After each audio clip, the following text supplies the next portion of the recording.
جب کسی انسان کے لیے ہمارے دل میں کڑواہٹ آ جاتی ہے تو اس کے لیے برا بولنا ہم اپنا فرض سمجھتے ہیں اور برا بولنے سے پہلے یہ تک نہیں سوچتے کہ ایک وقت وہ ہمارے ساتھ کتنا اچھا تھا۔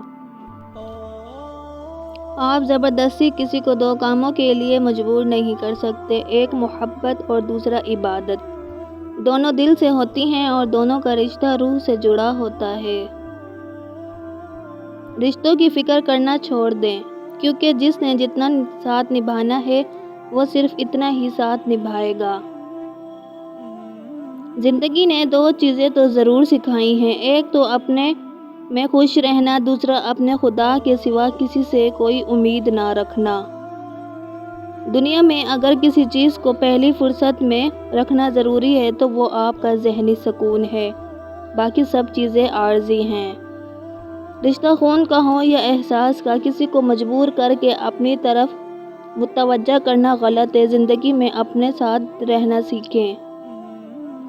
ہمارے دنیا کے مسائل اتنے زیادہ نہیں ہیں جتنے طنز، سوال، دل دکھانے والے تبصرے ہیں۔ اگر صرف زبان روک لی جائے تو لوگوں کے دلوں کی تکلیف کم ہو جائے گی اور بہت سے دلوں کو سکون ملے گا۔ زندگی آسان کسی کی بھی نہیں ہوتی، بس اپنی اپنی اداکاری ہوتی ہے۔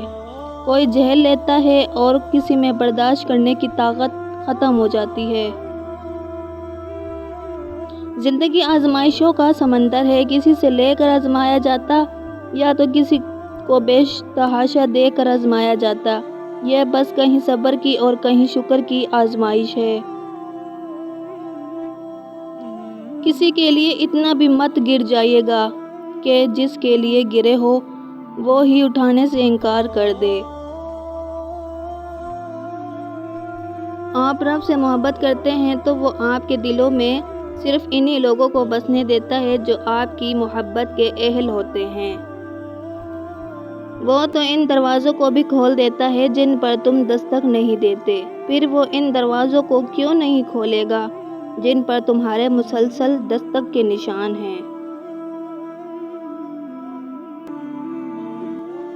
اپنوں کی غلطیاں بھی اپنی جیسی ہوتی ہیں، مل جل کر سدھار لیں، کیونکہ انسان تو خطا کار ہے، مگر انا اور تکبر میں رہ کر دوسروں کے جھکنے کا انتظار نہ کرے۔ رشتوں کی بقا کا راز یہی ہے۔